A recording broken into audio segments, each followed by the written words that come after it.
Boa noite. Pessoas que nascem com peso abaixo do normal têm maior probabilidade de desenvolver hipertensão, cardiopatia, obesidade, problema nos rins, entre outras doenças. Pesquisas comprovam essa relação, o que serve de parâmetro para a classe médica, sobretudo para pediatras. Mas, além do período gestacional, há outra fase que é igualmente importante e requer cuidados muito especiais: os 2 primeiros anos de vida do bebê. Somando aos 9 meses, se chega aos primeiros 1000 dias da criança. Pesquisadores garantem que os primeiros 1000 dias de vida podem afetar a saúde das pessoas durante a vida inteira. Então, como lidar com essa realidade? Qual a importância da amamentação? Como os bebês devem ser alimentados? De que maneira a criança desenvolve a cognição nessa fase da vida? Vamos buscar essas respostas no Opinião Pernambuco de hoje, que traz para o debate André Pimentel, pediatra, Luciana Nunes, nutricionista, Priscila Bastos, psicóloga. Bem, a gente já deu uma introdução aí, dizendo sobre o que a gente deve estar conversando durante o programa de hoje. E aí, doutor André, o que entra nessa contagem dos 1000 dias da criança? Bem, primeiramente, essa contagem, ela engloba os 270 dias de gestação e os 365 dias do primeiro ano de vida e 365 dias do segundo ano de vida, perfazendo 1000 dias. Esse período ele é recheado assim, de importância e cada vez está sendo mais estudado pelo fato de que descobertas de algumas décadas estão sendo cada vez mais valorizadas no sentido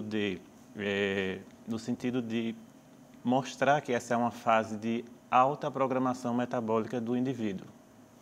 Esse momento que ocorre desde a concepção até os 2 anos de vida completo, ele é um momento em que genes estão sendo expressos ou estão sendo suprimidos de acordo com fatores ambientais que estão atuando ali, naquela gestante e naquele bebê, após o nascimento. Esse conceito, essa ideia dos 1000 dias, ela é presente agora na classe médica, mas parece-me que é uma coisa nova ainda para as pessoas, né? Eu mesmo abordei, uma pessoa me perguntou qual vai ser o tema, eu disse os primeiros 1000 dias. O que é isso? Exato. Não chegou ainda para a população, para o grande público, o sentido dos 1000 dias. Isso, está sendo mais disseminado agora, eu diria assim, nos últimos 2 anos, principalmente. E para você entender melhor, se trata assim, quando você vai programar, por exemplo, um computador, você quer programá-lo da melhor forma. O período de programação de um organismo, de uma criança, ele começa desde o momento da concepção até principalmente esses 2 primeiros anos de vida. De modo que você fazendo um ambiente favorável para que essa programação aconteça da melhor forma, você estará evitando doenças na vida futura dessa pessoa. Benefícios que se levarão mesmo para a idade adulta, para a vida do idoso.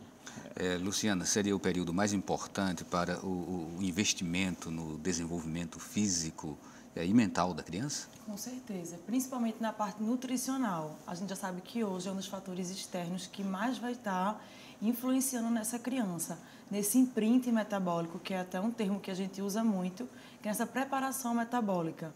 Então, a gente consegue dividir quais são os alimentos que a gente pode estar entrando, que não pode estar entrando, no período gestacional, no período de até 6 meses, se entra leite materno apenas ou se entra outro alimento. Então, cada fase vai ter um alimento propício para ela e que vai estar diretamente ligado ao desenvolvimento dessa parte metabólica do indivíduo. E vai se refletir durante toda a vida. Isso vai refletir durante toda a vida. E principalmente também, como vocês falaram no início, de retardar ou de prevenir o surgimento de diabetes, de obesidade, a gente consegue. Hoje, a nutrição é uma das poucas ciências, ou até a única, que pode mudar o DNA humano, que é essa parte de gene e tudo. Então, ela é fundamental. Vocês devem estar percebendo que a gente montou uma mesa que tem um pediatra, tem uma nutricionista e tem uma psicóloga, né? Priscila é a psicóloga. Priscila, qual a importância dessa fase para o desenvolvimento cognitivo e neurológico do bebê e da criança? desde a concepção, o bebê já está ali em vida, né? Então, eu diria até que ele, antes da própria concepção, já existe uma imagem daquele bebê diante daquela família, mas, de fato, biologicamente, desde a concepção. E até os 2 anos de vida, existem inúmeras transformações que acontecem daquele bebê. Então, ele é ali aquele ser que ainda não sabe nem quem ele é, de fato, para ser um ser que tem uma linguagem, que tem um desenvolvimento motor de andar. Então, todo esse processo acontece nesses primeiros 1000 dias. Imagina o número de transformações internas que a criança tem que passar para alcançar tudo isso, aquele bebê que era só um serzinho que estava dentro da mãe, até se transformar numa criança que está aí em pé, caminhando, falando, tendo sonhos, pensando com linguagem, né? Que já é um desenvolvimento cognitivo bem avançado. Uhum. É quando está ainda na fase gestacional, a criança já sente alguns impulsos, né? Então, de que maneira que as pessoas devem se relacionar com o feto, né? E com o bebê ainda nessa fase em que ele não veio ao mundo, ou seja, não veio ao mundo dos humanos, mas ele está no mundo, né? No ambiente materno. Sem dúvida. Tem que se relacionar da mesma forma que ele tem que se relacionar quando ele já está no mundo, porque ele já existe e ele está ali sentindo todas as coisas que a mãe sente, mas também a mãe ela é afetada por todas as outras pessoas que estão no entorno. Então, a relação com essa criança tem que ser uma relação de mais cautela, com essa mãe, para que ela possa refletir para essa criança uma relação de cautela, de amor, de carinho. Tudo que a mãe vivencia tem um reflexo no que a criança vivencia, Por né? exemplo, Priscila, a criança passa a ouvir a partir de que idade? Veja, de que período de vida? Assim? A criança ela tem sensações, não necessariamente a audição, desde a gestação. Uma música, por exemplo, ela pode ser importante numa fase gestacional para o bebê? Sim, sem dúvida, pode ser importante. Tem bebês que reconhecem as músicas que os pais colocam durante a gestação, depois que elas nascem, quando elas vão dormir. E aí eles repetem as mesmas músicas e as crianças adormecem com mais facilidade, retomando esse momento gestacional. Só não dá para saber a partir de que momento? A partir de que momento. Porque aí vai depender do... Existem os desenvolvimentos, né? Mas a gente não tem como afirmar tal semana, porque é um processo gestacional. Daqui a pouco a gente vai saber se a fala, se o diálogo também, ele chega de alguma forma, né? Vamos voltar para a Luciana. Luciana, em relação aos alimentos, é possível que ainda na gestação o bebê ele sinta sabor? Sim, com certeza. A partir da 9ª semana de gestação, o bebê começa a estar formadinho e a boca do bebê surge. Ou seja, 9ª semana dá o quê? Da gestação. Dá 2 meses e meio. 2 meses e meio já. Aí ele já começa a sentir alguns poucos sabores, mas a partir da 22ª, 24ª, é quando até na orientação nutricional, na consulta da gestante, a gente estimula ainda mais essa mãe a comer alguns tipos de alimentos que vai estar como o azedo, o amargo, que vai estar ligado diretamente à sensação de sabor desse bebê. Então, Mas como se dá esse processo, Luciana?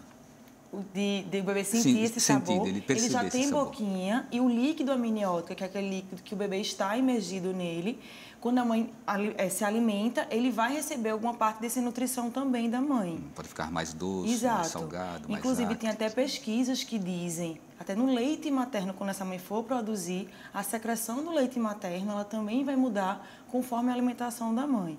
Mas voltando para a gestação, então é super importante a alimentação da mãe, ela ser bem equilibrada e ter alimentos com sensações azedas, amargas, porque quando esse bebê começar a introdução alimentar, vai ajudar muito mais esse bebê a aceitar novos alimentos. Porque se é um bebê que a mãe só come pão, bolacha, carboidrato, que é praticamente tudo o mesmo sabor, quando ele for começar a se alimentar, ele vai ter uma restrição um pouco maior. Então, aquela criança que ela vem para a gente com a dificuldade alimentar, quando a gente pergunta como foi lá na gestação, a mãe, eu fiquei muito enjoada, eu não conseguia comer, eu tinha uma monotonia muito grande de alimentação, isso já influencia sim na criança mais tarde. Então, a partir da 9ª semana de gestação, a mãe já tem que estar bem orientada em relação a sentir esse sabor esse bebê sentir através na gestação do líquido amniótico, mas da 22ª, 24ª, que são assim, como eu digo, é o ápice para o bebê. Ele realmente começa a sentir esse líquido amniótico de uma maneira melhor. E a gente tem que ir bem... Tá, pode complementar. Eu queria destacar, assim, alguns pilares que a gente, como pediatra, a gente deve ter bastante atenção nessa questão dos primeiros 1000 dias. O primeiro, um dos mais importantes, é esse que a Luciana acabou de falar, essa questão da nutrição. A nutrição desde a gestação, aliás, antes da gestação, certo? A gente já deve suplementar, na verdade, ácido fólico. Então, são mais de 1000 dias, né? Existe a preparação, né, antes da gestação. 2 a 3 meses antes de... mas é porque a programação metabólica vai ser... para a grávida já está com um ambiente favorável ali no útero para poder desenvolver adequadamente aquele bebê. Enfim, 2, 3 meses antes da gestação, ela já deveria começar a usar ácido fólico, ela já deveria entrar num peso adequado. Isso, ela já deveria entrar num programa de exercícios, entendeu? Então, eu queria que você tocasse mais um pouco nessa questão do ácido fólico, né? Nas pesquisas que eu estava fazendo aqui, eu vi que ele é extremamente importante. Isso. Como é que se manifesta no organismo o ácido fólico? O ácido fólico, ele é um substrato para a formação o folato, na verdade, de DNA, que vai ser necessário em grande quantidade. A replicação de célula é muito intensa nessa época, né? Nessa fase. Multiplicação celular traz multiplicação celular durante vários meses e até depois da gravidez. Então, a suplementação, ela se dá como um fator muito importante aí nessa fase. E uma das doenças, assim, por exemplo, que são preveníveis a partir dessa suplementação são doenças que envolvem o fechamento adequado do tubo neural, por exemplo, a espinha bífida. Sim, como eu ia dizendo naquela hora, em relação aos pilares do que o pediatra deve se preocupar nesses 1000 dias, um seria essa questão da nutrição, a outra seria a questão do desenvolvimento cognitivo, e o outro seria em relação ao estabelecimento de uma microbiota intestinal saudável que terá influência direta sobre o sistema imunológico, tanto como trazendo um sistema imunológico mais defensivo, quanto tendendo a diminuir a parte de alergias, certo? E o outro seria o próprio desenvolvimento e crescimento físico também e a prevenção de doenças crônicas do adulto, como hipertensão, diabetes, obesidade. Você, por exemplo, usar sal numa criança menor do que 1 ano ou menor do que 2 anos, você, de certa forma, está estimulando o organismo dela a, já desde cedo, trabalhar de forma deficiente no controle pressórico. E isso vai trazer, muito provavelmente, consequências no futuro. Eu acho que a gente ainda vai ter tempo para falar mais um pouco sobre essa questão de quais alimentos, né, e de como esses alimentos devem chegar para a mãe e para a criança. Voltando para Priscila. Priscila, o que é que a gente pode dizer? O que é que se pode dizer a um bebê quando ele ainda está no ventre da mãe? O que a mãe tiver vontade de dizer é estabelecer uma relação autêntica, verdadeira, né? Para muitas mães, nem sempre tem essa preparação, por isso que a gente fala, são mais de 1000 dias, é verdade. Porque nem sempre existe uma preparação, às vezes existe uma preparação bem longa até que essa criança chegue. E nesse momento gestacional existem muitas transformações para a mulher, né? Então existe ali um bebê que está em desenvolvimento, mas existe uma alteração hormonal da mulher, existem limitações físicas em alguns casos, existe uma transformação física evidente. Então tudo isso que acontece com ela precisa ser expressado de alguma forma. E aí a conversa com o bebê é uma possibilidade dela dizer o que ela tem feito, como tem sido a chegada dele na vida dela, como que ela já sente, o que ela já sente, como ela já sente por ele. E a partir desse diálogo vai criando-se uma relação ali mãe-bebê, que é uma relação extremamente importante também. A gente, às vezes, tem a presença não só do pai, né? A gente está aí usando a figura da mãe porque, biologicamente, é uma figura essencial, já que a gente fala de uma gestação concreta, né? Mas existem as gestações de adoção, enfim. Mas na gestação concreta, pai pode falar, avó pode falar, todas as pessoas que circundam aquele bebê estão ali estabelecendo uma relação com ele. Ele não passa a existir só quando ele nasce. Ele já existe, ele está ali transformando outro ser. Então, a relação com aquela criança é preciso que seja verdadeira e autêntica, e é preciso que seja dito para ela o que as pessoas estão sentindo. Elas conseguem reconhecer as falas depois, as vozes, voz do pai, por exemplo, quando o pai tem um contato mais forte com esse bebê, quando ela nasce, ela reconhece esse som, o tom, não necessariamente o que ele está dizendo, mas o tom de voz que ele está falando, ela já reconhece depois que nasce. E isso facilita a relação afetiva dos dois. A gente já está chegando aqui no momento de chamar o primeiro intervalo, então vamos lá e daqui a pouco a gente volta, porque tem muito assunto ainda pela frente, a gente ainda não saiu da fase gestacional. Bom, Opinião Pernambuco volta daqui a pouquinho, a gente te aguarda.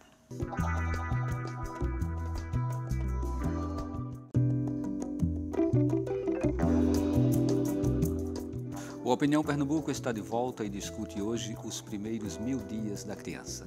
Participam André Pimentel, pediatra, Luciana Nunes, nutricionista, Priscila Bastos, psicóloga. Luciana, qual a importância da amamentação, sobretudo para os primeiros 6 meses Vamos do lá. bebê? O leite materno é considerado o único alimento no mundo que é completo até os 6 meses de um bebê. Além dele ser completo em nutrientes, micronutrientes, em tudo, ele é a primeira vacina do bebê. Então, ele é um alimento que ele está pronto para o bebê.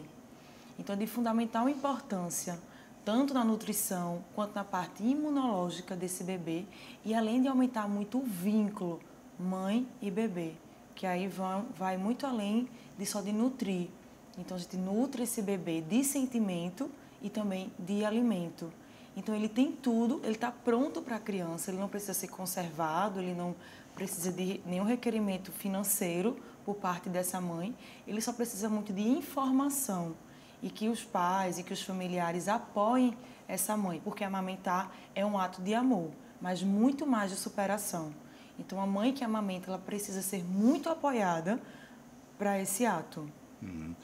A gente fala 6 meses, mas na verdade essa Exato. amamentação ela deve se prolongar enquanto houver leite, Exato. seria isso?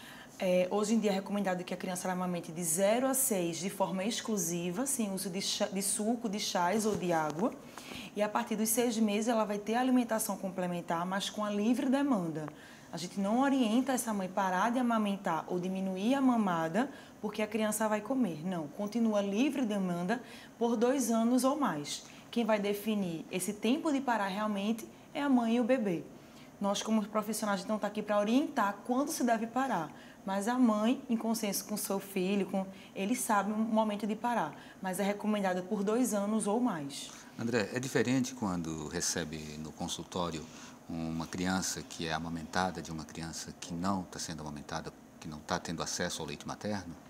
Sim, a gente, no geral, vê que o ganho de peso, por exemplo, ele acontece de maneira mais intensa na criança que usa a fórmula infantil, que é aquele, a gente chama de fórmula infantil, aquele leite modificado que é feito pelas indústrias farmacêuticas de nutrição para que exista um alimento mais próximo do leite materno.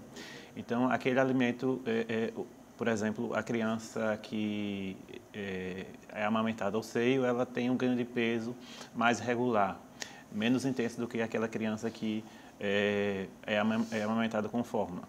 Outra questão que a gente vê é adoecimento. A criança tende a ter um nível de adoecimento menor, tende a ter um padrão de formação de flora intestinal, que hoje em dia é muito importante esse assunto, porque a flora intestinal, nós temos 100 trilhões de bactérias no nosso organismo. A gente tem mais bactérias do que células. Então, essa formação dessa microbiota adequada, que é a qual a gente vai carregar para o resto da vida, e ela vai impactar justamente no nosso sistema imunológico, como eu havia falado anteriormente. Esses são alguns pontos. Às vezes, também vemos questões psicológicas, né? De maior vínculo afetivo, de maior entrosamento nessa relação mãe-bebê, por exemplo.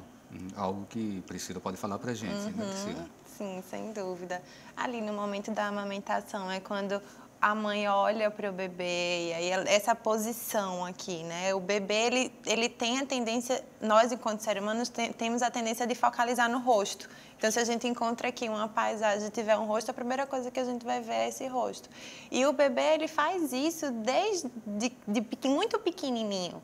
E aí, quando ele está na posição de amamentação e ele foca no rosto da mãe, é quando ele vai começando a identificar olhares, expressões e tendo essa troca com a mãe. Então, o bebê aprende através da imitação, e aí o sorriso que um dá e o outro dá. E essa troca afetiva é o que nos mantém na hora de cuidar de uma criança, porque não é fácil, como Luciana estava falando, assim, tem muitos momentos durante a amamentação, durante os cuidados de uma criança, que não são fáceis. E é importante que a gente frise isso, sabe? Porque muitas vezes a maternidade é vista de uma maneira muito floreada, digamos assim, e não retratada os momentos difíceis. E são esses momentos de troca que a mãe tem com o bebê, de afeto, de alimentação sentimental, que mantém ela ali ativa, né? E quando essa mãe é um pai, essa relação também se dá na mesma dimensão, na mesma... Sim, é indicado, inclusive, que se não for um bebê que possa, né, ter esse momento de amamentação,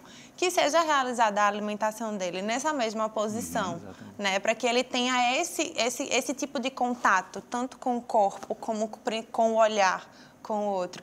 Não é indicado que esteja amamentando e mexendo no celular, que tenha esse momento de contato, de fato, com aquele bebê, de troca, seja quem for. A gente está falando aqui muito da mãe, né, propriamente dita, mas essa é uma função, na verdade, que pode ser exercida por uma avó, por uma tia, por um pai, às vezes as pessoas de abrigo, que as crianças que nascem e vão para um abrigo, as próprias pessoas do abrigo fazem esse papel. Então, é muito mais de demonstração de afeto de um do casal que necessariamente homoafetivo, né? De um casal homoafetivo, muito mais de demonstração de afeto, necessariamente, do que propriamente mãe que pariu, sabe? Certo. Luciana, se não existe esse leite, André até já começou a falar aqui em alguns produtos, mas o que seria mais recomendável?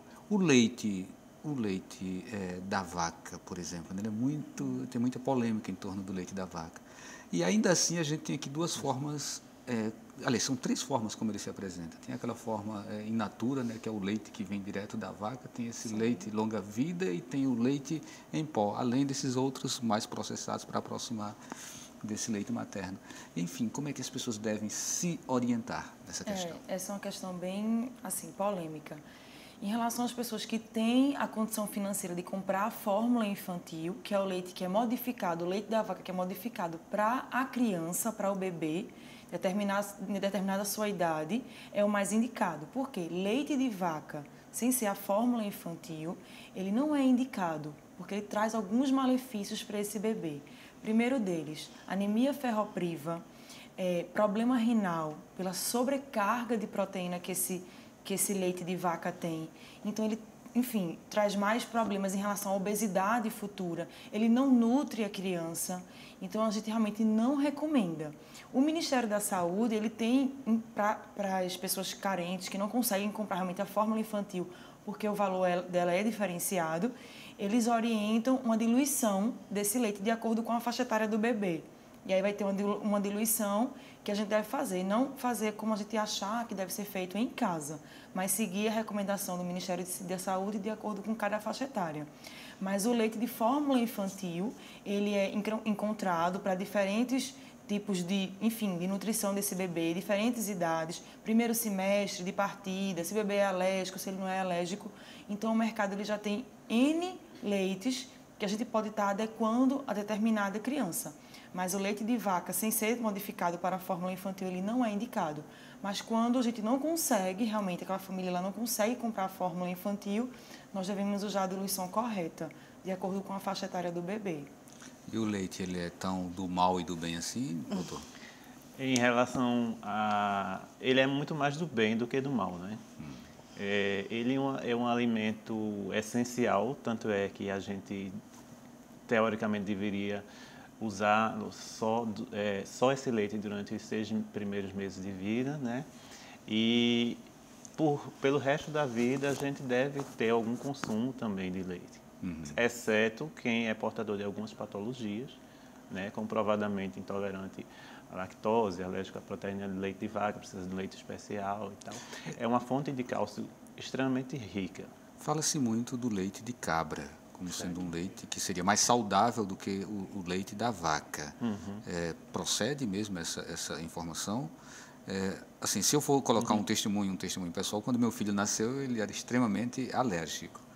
Extremamente. A médica disse que nunca tinha visto uma pessoa tão alérgica e recomendou o leite de cabra. E ele passou grande parte tomando esse leite de cabra, acabou completamente, hoje já está bem grandinho, não tem mais nenhum tipo de alergia. A gente sabe hoje em dia que existe uma grande homologia entre as proteínas do leite de vaca, que são responsáveis pela geração dessa alergia, e as proteínas do leite de cabra.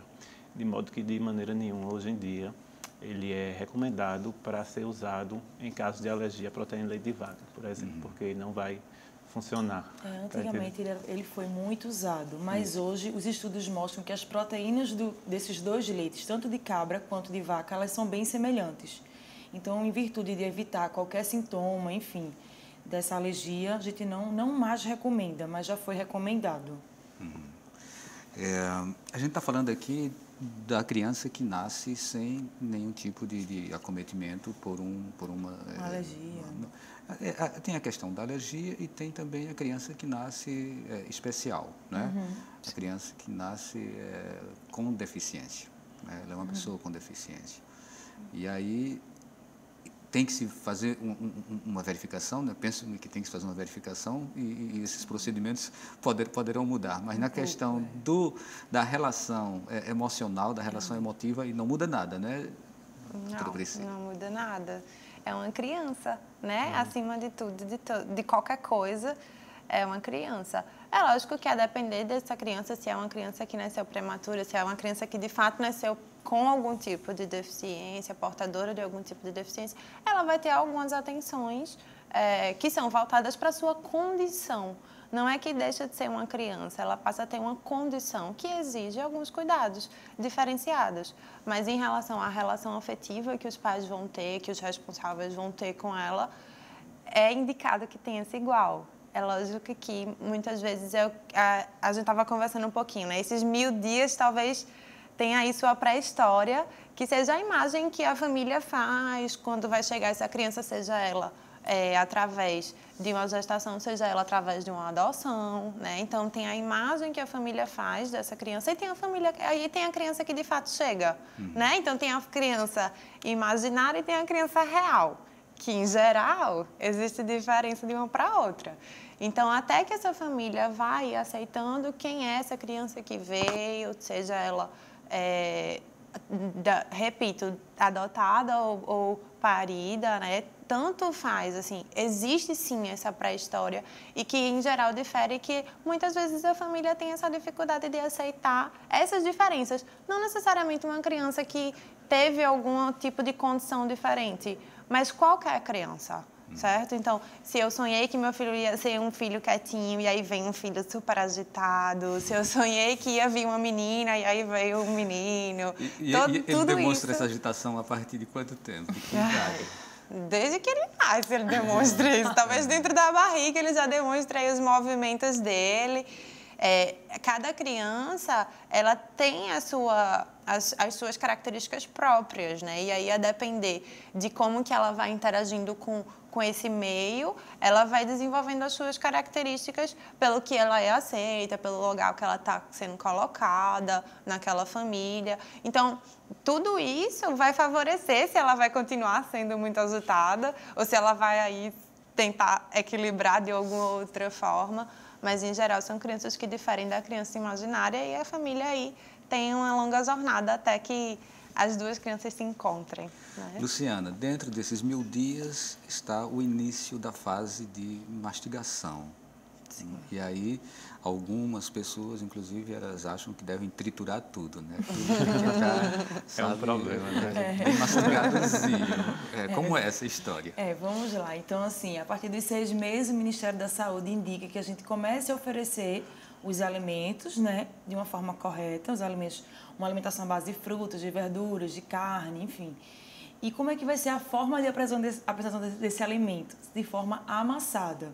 Então, o alimento ele pode ser levemente amassado com um garfo e a gente vai evoluindo essa consistência de acordo com a aceitação da criança. Isso é muito importante. Não peneirar e nem liquidificar esses alimentos, porque isso vai refletir em mastigação, vai refletir em linguagem futura e isso vai refletir também na criança que não come, que não aceita o alimento sólido. Então, hoje já tem algumas outras linhas de métodos de introdução alimentar que eu gosto muito, que está bem em evidência, que é o BLW. É um método que a sigla dele significa o Baby Led Weaning. Ele é de fora, de países desenvolvidos, e significa o desmame guiado pelo próprio bebê. O desmame é só uma nomenclatura, nenhum bebê vai ser desmamado. Mas o bebê, o que é que ele traz, nesse método traz? A autora desse método, ela traz que a criança ela come de forma instintiva e que ela está preparada a partir dos 6 meses para sentar na cadeirinha e, no momento dela, começar a levar aquele alimento sólido à boca. Quanto menor a criança, a gente indica maior o pedaço. Então, a criança pode comer uma banana inteira e a gente vai respeitando o tempo da criança, tentando auxiliá-la de alguma maneira, que é um método bem novo. O pessoal tem procurado muito no consultório. E que também ele traz uma coisa muito boa, que é respeitar o tempo da criança. A comida levemente amassada e na colher, a gente não respeita muito o tempo da criança. A gente vai oferecendo. A gente nem sabe se a criança está conseguindo organizar esse bolo alimentar na boca. Mas é um método que o Ministério da Saúde ele rege aqui no Brasil. Mas o BLW também já tem sido bem indicado. André, aí tem também pessoas que já fazem uma introdução bastante significativa de açúcar e de sal, né? Você falou um pouco sobre isso lá atrás. Isso. E aí a pessoa está conduzindo a uma possibilidade de uma hipertensão ou de uma diabetes, obesidade. Eu gostaria que você também destacasse um pouco mais esse ponto. 2 problemas básicos estão sendo ocasionados quando isso acontece. O primeiro é que você está acostumando a criança a ter um paladar com muita preferência para o sal e para o açúcar. E o outro problema é justamente aquele que eu falei anteriormente, que seria você modificar essa expressão de genes nela. Você estimular que genes de hipertensão, que vão contribuir para a hipertensão, para a obesidade, para o diabetes, para dislipidemias, que é a alteração de triglicerídeo, colesterol, eles venham se manifestar no futuro. Aí esse seria realmente um mau negócio, é uma coisa que a gente no consultório, no dia a dia, a gente tenta evitar, a gente tenta conscientizar as pessoas de que hoje em dia mudou muito a alimentação, a Luciana fala muito bem disso, né? Mudou muito de 5 anos para cá, de 10 anos para cá, nem se fala, de 20 anos para cá. É uma mudança enorme, tá entendendo? Ok, a gente precisa fazer mais um intervalo, então daqui a pouquinho a gente volta com a Opinião Pernambuco, falando sobre os primeiros 1000 dias da criança.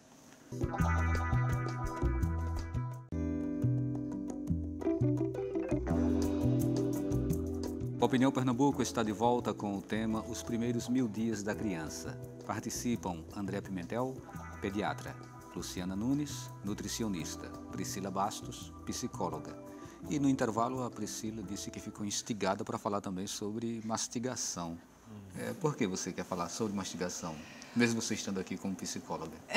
Porque tem tudo a ver, né?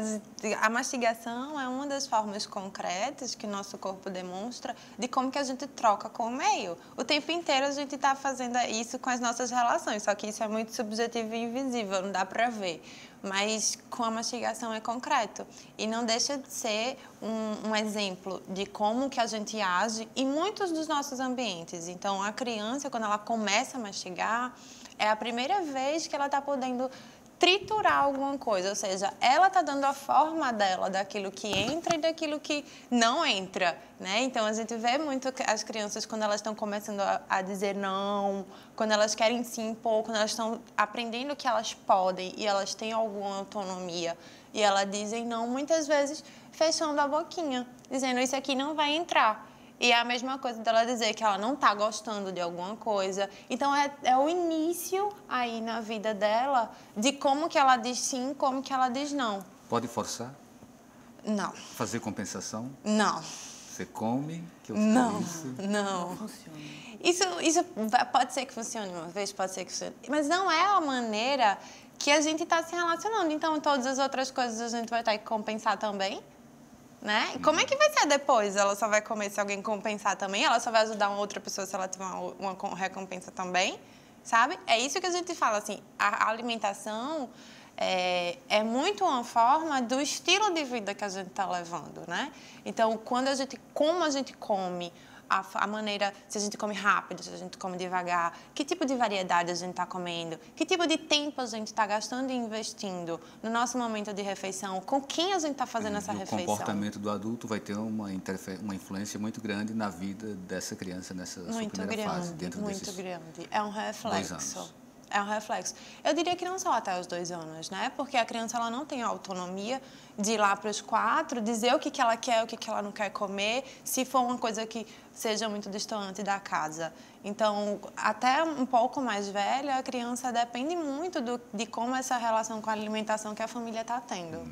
Luciana, ainda dentro dessa fase, né, já que o tema do programa são os 1000 dias, de que maneira a criança deve ser orientada no que se refere aos hábitos alimentares, a frequência, com que frequência ela deve ser alimentada e o que ela deve ser alimentada nas horas das refeições cheias e nos intervalos? Certo, então vamos lá. De 0 a 6 meses, a gente vai usar o leite materno de forma exclusiva. A partir dos 6 meses, a criança começa com um cardápio. Lógico, ninguém vai usar um cardápio tão rigoroso com horários, mas entre uma refeição e outra precisa sim ter um intervalo que gira mais ou menos em torno de 2 a 3 horas. Vai variar de acordo com cada criança. A criança acorda de manhã, ela pode ser amamentada, vai ter um lanchinho, geralmente a gente indica fruta, de acordo com o Ministério da Saúde, de 6 meses a 1 ano, os lanches deveriam ser à base de frutas. Meio-dia vai ter o almoço, né, sendo uma alimentação saudável, então o arroz, a verdura, a carne, o frango, o peixe ou até o ovo, o substituto dessa carne. Isso a partir de que idade? 6 meses. 6 meses. Então o feijão já pode chegar nessa? Depende do paciente, mas de 6 meses o Ministério da Saúde já indica. Mas aí nas condutas a gente vai ver em cada paciente como é que está o intestino, se tem muitos gases, se não tem, eu libero com 7, enfim. Então, de 6 meses a 1 ano seria mais ou menos isso, entre o lanche da tarde e o jantarzinho. Raízes, uma ceia pode ser uma ceia regional. Em relação a açúcar, sal a partir de 1 ano, pouco sal já pode entrar, e com 1 ano o Ministério da Saúde indica uma alimentação igual à da família para essa criança. Então, a criança com 1 ano ela já está apta para comer o alimento sólido e o alimento da família. Certo. Como nós somos o país do feijão, né, principalmente aqui no Nordeste, ninguém abre mão de ter um feijão. Exato. Esses 6 meses que você falou que o feijão já pode entrar, mas é um feijão tratado de uma forma especial para a criança. Exato. Não esse feijão do adulto que às vezes tem charque, né, tem os embutidos, não, né, tem linguiça, tem essa coisa Exato. toda. A gente orienta... orienta... tem esse cuidado, né? Exato. A gente orienta um feijão. Primeiro, a forma de preparo dele, o feijão que precisa ser ficado de molho para não dar tantos gases nessa criança. Mas temperado realmente com verduras, não pode colocar sal e nenhum tempero pronto e nenhuma carne gordurosa. Até pode cozinhar uma carne mais magra já junto com esse feijão, mas não utilizar carnes gordurosas. Tudo isso que a gente está falando aqui passa por uma questão básica, que é a questão da educação, né, da orientação, de como que as pessoas se relacionam com isso. Existem políticas públicas que preparam a população para um entendimento correto, da maneira adequada de ter esses procedimentos em relação às crianças. Aí eu gostaria de passar essa parte para você, André, né? Qual a tua avaliação sobre essa responsabilidade do Estado com a sociedade e até que ponto isso realmente está sendo cumprido como deveria? Bem, nós temos vários problemas de saúde, né? Todos nós sabemos, e eu acho que especialmente problemático nesse primeiro ano de vida é uma questão da licença maternidade. Eu sou favorável a que a gente tivesse, como em outros países mais desenvolvidos, uma licença maternidade de pelo menos 1 ano. Esse primeiro ano de vida, né? Muitos pacientes chegam para mim, doutor, como é que eu estimulo, como é que eu posso estimular meu filho da melhor forma? Eu preciso fazer alguma coisa muito sofisticada? Eu digo, não é necessário que você faça nada tão sofisticado. O simples ato de você conversar com ele, de você brincar, de você ter disponibilidade, e aí eu faço o link com essa questão de uma licença maternidade ampliada, vai fazer com que você possa dar o melhor a seu filho em termos de estimulação, em termos de ganho cognitivo e afetivo. Certo? O ganho cognitivo da criança nesse período ele está diretamente ligado a esse ganho afetivo que Priscila já falou. Essa questão do conversar, do ouvir música, do brincar, que são coisas muito simples e coisas que qualquer um faz instintivamente. Basta ter carinho, amor por aquele filho e tudo, e tentar... Só isso aí já é uma grande coisa perante um sistema de saúde que a gente sabe que às vezes deixa a desejar, né? Em acesso a profissionais médicos, em acesso a exames, em acesso a fórmulas, como existem fórmulas para uso em bebês que por acaso não puderam ser amamentados em outros países, se ganha, né? Fórmula que infelizmente, salvo raras exceções, não se ganha, entendeu? Então, nossas políticas públicas, elas precisam melhorar bastante. O que os estudos mostram, os estudos de economia mostram que a época em que mais se ganha é quando se investe, principalmente nesses 1000 primeiros anos de vida, onde financeiramente haverá um maior retorno para todos aqueles indivíduos daquele país. Talvez esse ponto que eu vou trazer agora, ele nos remeta também à fase gestacional, que é a presença do consumo de bebida e de cigarro dentro da família.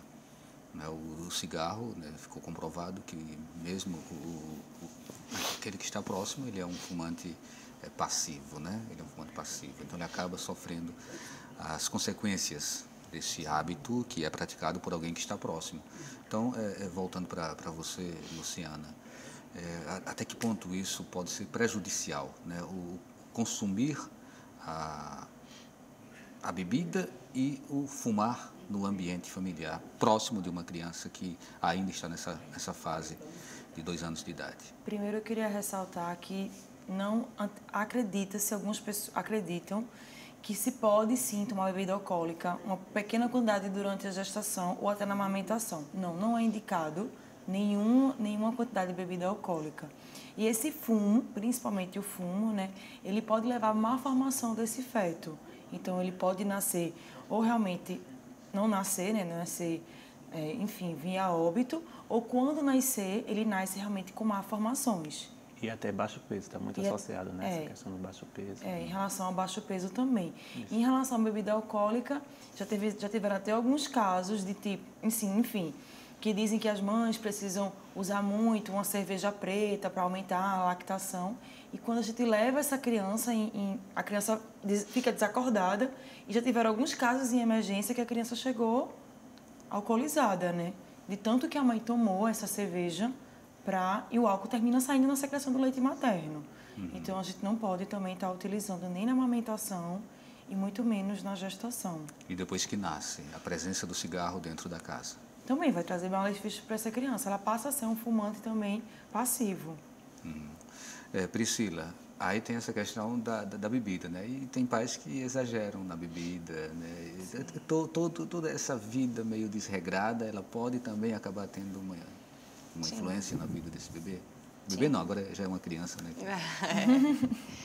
Eu acho que a gente tem que ter duas atenções, né? Assim, eu sempre gosto de que a gente observe que tem ali 2 focos. Tem o foco da família e tem o foco da criança. A criança, sim, pode sofrer todos esses prejuízos. A gente está aí falando de açúcar, sal, imagina uma bebida alcoólica, um cigarro, né? Então, tudo isso pode, sim, gerar muitos prejuízos, né? Para a família como um todo e não só para a criança. Só que a gente tem que estar muito atento que essa mãe que está gerando um filho, ela é uma mulher, né?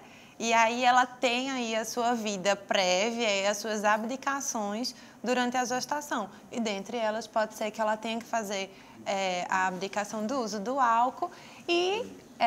se isso não for uma coisa tão fácil, tão acessível para ela, que ela possa vir até, sim, um acompanhamento psicológico para conseguir lidar com o fato de eu estou gerando uma outra pessoa e por isso eu preciso abandonar alguns hábitos anteriores que eu tinha antes de estar gerando um ser humano dentro de mim, né? Em relação a isso que André estava falando, né, das políticas e tudo, então, hoje, esse momento que a mãe tem, que é longo, o pai tem muito pouco, né? E aí a gente perde muito com isso.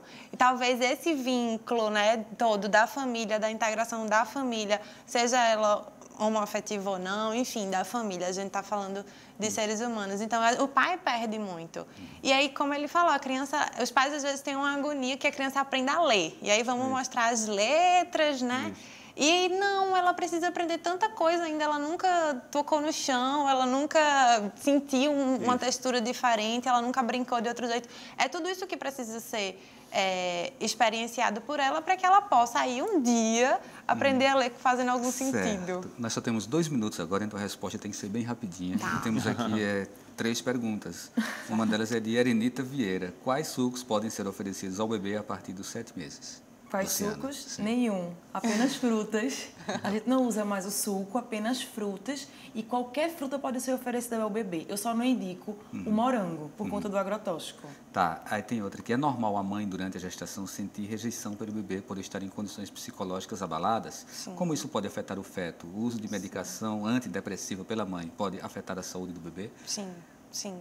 Tanto o sentimento de rejeição pode afetar o bebê, aquilo que eu estava falando, cada mãe vai reagir diferente de acordo com a gestação, nem tudo é tão lindo como parece. E o uso da medicação do antidepressivo, sim, pode afetar a criança. Isso tudo só pode ser feito através de muita orientação do psiquiatra e um acompanhamento psicológico pode ajudar muito nesse processo. Ok, a outra pergunta, de certa forma, ela já foi respondida. Leite animal é bom para crianças?